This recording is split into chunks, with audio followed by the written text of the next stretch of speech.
Hello friends, जय माँ बगला में जानवर। देखिए, हमारे सारे हिंदुत्व को और सबको एक ही बात है कि बिल्कुल भी चिंता नहीं करने की है, क्योंकि आज हमारी बहुत बड़ी जीत हुई है।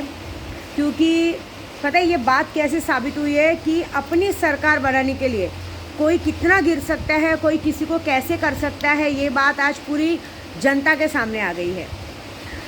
ये जो हमारी जीत हुई है, इससे ये पता चला है कि हमारे उद्धव बाला साहब ठाकरे का खून कभी गलत नहीं था। गद्दारों ने हमेशा हर बार उनका यूज़ करके अपने नाम को आगे बढ़ाया है। इस तरह से जितने लोगों ने उनको गद्दारी किया वो मुँह के खाएंगे। अजीत पवार हमारे भाई उप मुख्यमंत्री बने, उसका मतलब ये नहीं कि उन्होंने किसी से दगा किया, कुछ किया। ये बहुत बड़ा राजनीतिक खेल है। जहाँ तक मुझे पता चला है कि ये बात ऐसे हुई है कि 2024 में अपनी सरकार बनाए रखने के लिए ये सारा खेल खेला गया। और सीधे सीधे बोलूँ, जिस शिवसेना को फोड़ के जिस सरकार को एक दो गुट में बांटा गया था, शिवसेना की दो गुट को बांटा गया था कि शिवसेना को तोड़े, क्योंकि ये बात उनके अंदर डर था कि अगर ये शिवसेना को नहीं तोड़ेंगे, इसको ख़त्म नहीं करेंगे, तो 2024 का इलेक्शन नहीं लड़ा जाएगा। ये मुझे पता चला है क्योंकि हम हर जगह से जुड़े रहते हैं, तो इससे ये फ़र्क नहीं पड़ता है। देखिए, शिवसेना महाराष्ट्र की है और सब लोगों को पता है कि मेन वोटर्स महाराष्ट्र में है। तो इस तरह से सरकार फोड़म फोड़ी से, आपको पता है आज की तारीख में कमेंट में पब्लिक क्या लिख रही है कि हमारे अंगूठे पे ब्लू निशान बिल्कुल नहीं लगाना, टिक तो लगाना ही मत, जब आपकी मर्ज़ी करनी है तो करो। ये सारे चीज़ों में आप लोगों ने एक बात देखी कि हमारे उद्धव बाला साहब ठाकरे और आदित्य भाई एकदम क्लीन शीट निकले। हर कोई अपना काम निकाल के चला गया, समझ रहे हो? तो उससे कोई फ़र्क नहीं पड़ता है। पब्लिक जिसके साथ है उसके साथ ही रहेगी। कल जन सैलाब था, जन सैलाब को चोर बोला गया, जिसकी वजह से शिवसेना को छोड़ा गया। आज उन्हीं को उप मुख्यमंत्री का पद दिया गया। ये बहुत बड़ी बात है। ये हमारी जीत है और उनकी बहुत बड़ी हार है। क्योंकि भले वो टीवी न्यूज़ में कुछ भी बोले, लेकिन चेहरे का जो रंग उड़ा है बहुत बड़ा है। क्योंकि जहाँ तक मुझे पता चला है कि जो शिवसेना के दो गठ हुए थे, जिसके लिए मेरे उद्धव बाला साहब ठाकरे लड़ रहे हैं, मैं बता दूं उनके बारे में कि उनके बारे में विधानसभा में ये कहा जा रहा है कि उनकी वजह से 2024 में आने वाली सरकार को नुकसान हो सकता था। इसके लिए धीरे से एक रास्ता किया गया है कि उससे अच्छा इस तरह का काम कर लिया जाए। कोई बात नहीं। देखिए, मैं अभी भी कहूँगी कि शिवसेना हमारे बाला साहब ठाकरे ने बनाई थी, वो हमेशा रहेगी। और शिवसेना का जब 2024 में पूरा रिज़ल्ट, कल जन सैलाब ने जो रिज़ल्ट बनाया है वो सारा जन सैलाब रिज़ल्ट दिखा देगा। मैंने क्या कहा, क्योंकि देखिए, जहाँ तक पता चला है कि 2.5 साल की सरकार होती है, 2.5 साल का गठबंधन होता है। तो 2.5 साल में हमारे उद्धव भाई 1.5 साल तो राजनीति कर चुके थे, 1 साल बचा था, 1 साल किसी और ने ले लिया। तो 2.5 साल के बाद चेंज होना चाहिए था, लेकिन चेंज कोई और ही हो गया। लेकिन ये सारा खुलासा होएगा, देखना कुछ बड़ा ही धमाका होगा। और जिन लोगों ने गद्दारी की है ना, उनके साथ कुछ ऐसा होने वाला है कि उनको खुद को समझ में नहीं आएगा कितना बड़ा गेम कर दिया गया। क्योंकि उनको ये कहा गया है कि इनके 40 चोरों को अगर हम 2024 तक लेके जाएंगे तो इनकी वजह से हमारी सरकार कभी भी गिर सकती है, हमें इनकी ज़रूरत नहीं है। ये बात मुझे पता चली कि इनकी हमें ज़रूरत नहीं है। लेकिन ये बात बहुत बड़ी हो गई है कि सीधी बात है भाई, कोई भी इंसान ऐसे लोगों को लेके नहीं चलेगा जिसकी वजह से हारो। अपना पद उन्होंने बहुत अच्छा रखा है, यूज़ तो किया ही था, लेकिन इसके वजह से हमारे उद्धव बाला साहब ठाकरे की सरकार बिल्कुल नहीं गिरेगी। और मैं अभी भी फिर से बोल रही हूँ, 2024 में राहुल गांधी ही आएंगे, उन्हें कोई फ़र्क नहीं पड़ता। क्योंकि हमारे देश के 2 जवान युवा नेता को पप्पू कहा गया है। ये पप्पू 2024 में कैसे पास होकर दिखाएंगे, विद्या देवी दिखाएगी, ये बात पक्की है। क्योंकि आज ये जो हुआ है राजकारण, इससे पूरा खुलासा हो गया है कि दुनिया की नज़र में, पब्लिक की नज़र में आज की तारीख में कौन से लोग गिरे हैं, कौन से लोग नज़र में गिरे हैं। ये दिखा दिया है कि राजनीतिक में कोई भी पद पाने के लिए कोई कभी भी कहाँ भी कैसी भी गिर सकता है, कैसी भी पार्टी बदल सकता है, कुछ नहीं कर सकता। एक अकेला इंसान अपने पिता का नाम लेके लड़ रहा है और उस अकेले इंसान के पिता के नाम को लेके उसको सहानुभूति करके, भाषणबाजी करके उनको जिस तरह से चीट किया गया है, ये पूरी पब्लिक देख रही है। पब्लिक से तो पूछा ही नहीं गया कि पब्लिक किसको क्या बनाना चाहती है। ये बहुत बड़ी बात हो गई है बस।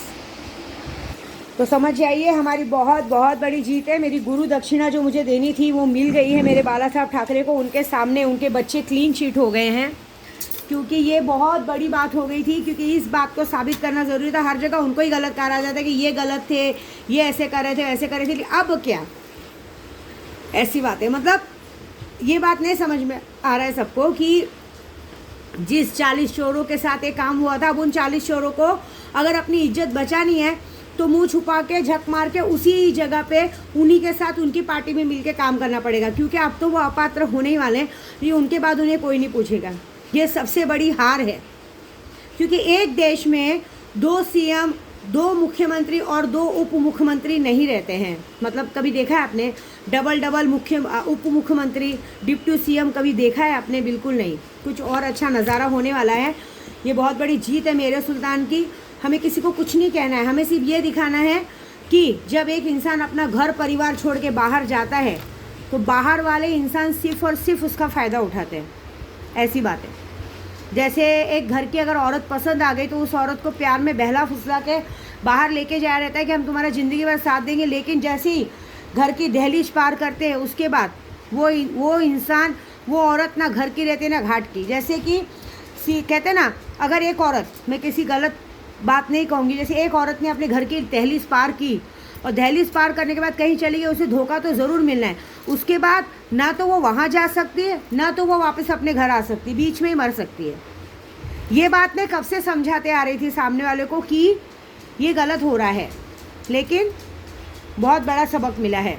ये बहुत बड़ी बात हुई है। देखिए, आदमी तो अपने आप को जिताने के लिए कुछ भी करेगा, लेकिन ये कुछ भी कर ले, अब ये बात पक्की है, ये लिख के लेना कि 2024 में अब पब्लिक अपना रूप दिखाएगी। ऐसी बात तो पक्की है। ये जो 2024 में इलेक्शन आने वाला है, विद्या देवी खुलेआम चैलेंज कर रही है कि राहुल गांधी ही सीएम बनेंगे, राहुल गांधी ही पीएम बनेंगे। ये विश्वास नहीं, मेरा पूरा आत्मविश्वास है, मुझे अपने भगवान पे पूरा भरोसा है। और दूसरी बात, मेरे उद्धव बाला साहब ठाकरे की जीत हो चुकी है, बहुत बड़ी जीत हुई है, और 2024 में उनका पर्चा जो लहराएगा वो हमारी पब्लिक लहराएगी। बस इसके आगे मुझे कुछ नहीं कहना है। देखिए, सबसे बड़ी बात, अगर मैं किसी को मेरी बात बुरी लग रही तो मेरा नंबर ब्लॉक कर दीजिए, क्योंकि हमने कभी किसी को ना आज शब्द बोला है ना किसी को गाली दी है, बस हमेशा आईना दिखाया है। और भगवान की दया से विद्या देवी ने वाक्य सिद्धि की है, तो उस हिसाब से आप देखिए सामने ही चीज़ें आई हैं, ज़्यादा कुछ बोलने की ज़रूरत हमें है नहीं। बस इतनी बात है कि आज की तारीख में जो ये बातें हुई हैं, बहुत मतलब ये है कि पद के लिए, कुर्सी के लिए कभी भी कुछ भी हो सकता है, लेकिन ये बात है कि मैंने पहले भी कहा था, जिस दिन काम निकलेगा उस दिन दूध में से मक्खी जैसे निकाल के फेंक दिया जाएगा। हो गया वो काम, देखो अभी क्या होता है। जय माता दी। लेकिन एक बात ज़रूर है, आज रात को पूर्णिमा की पूजा शुरू होगी, 8:30 बजे से पूर्णिमा लग चुकी है। आज रात को मैं पूरी पूजा पे बैठूंगी और पूरी कोशिश करूंगी कि जो ये बातें हुई हैं, अब पूरा देश, पूरे युवा नेता सब यही कह रहे हैं कि हम उद्धव बाला साहब ठाकरे को गलत कह रहे थे, लेकिन उन्हें एकदम सही थे। और कहते हैं ना, बाप ही होता है। बाप को ही पता रहता है, घर के, देखो घर का मालिक ही घर को कैसे चलाना है। कहते हैं ना, राज्य का राजा, राज्य की प्रजा राजा की बराबरी कभी नहीं कर सकती। राज्य का राजा को पता है कि कैसे हमारा राज्य चलाना है, कहाँ पे कैसे उठना है बैठना है, लेकिन उनके हाथ के नीचे जब हम प्रजा को या नौकरों को थोड़ा सा ढील देते ना, थोड़ी सी छूट देते ना कि चलो खुश रखने की कोशिश करते हैं, हम सोचते हैं हमारी बराबरी में रखो, हम उनको अपने जैसा रखें, खाना उठना बैठना सब अपने जैसा रखें, तो वो अपनी औकात भूल जाते हैं। उन्हें लगता है कि हम इनकी बराबरी में बैठने उठने लायक हो गए।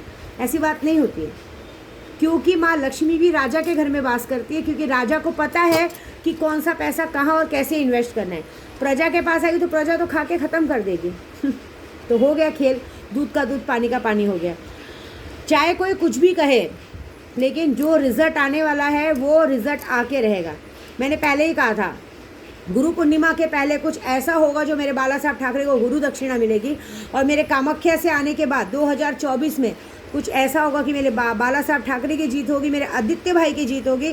जिसको पप्पू कहा गया वो पप्पू पास होकर दिखाएगा, लेकिन लैंग्वेज पे, अपनी ज़बान पे लगाम रखना, क्योंकि हमने कभी आपके किसी भी नेता को गलत गाली नहीं दी है। तो जो ये बात हुई है ये बहुत गलत हुई है, इसका जवाब हम अपनी तरीके से देंगे, बस और कुछ नहीं बोलेंगे। जय माता दी, जय महाराष्ट्र।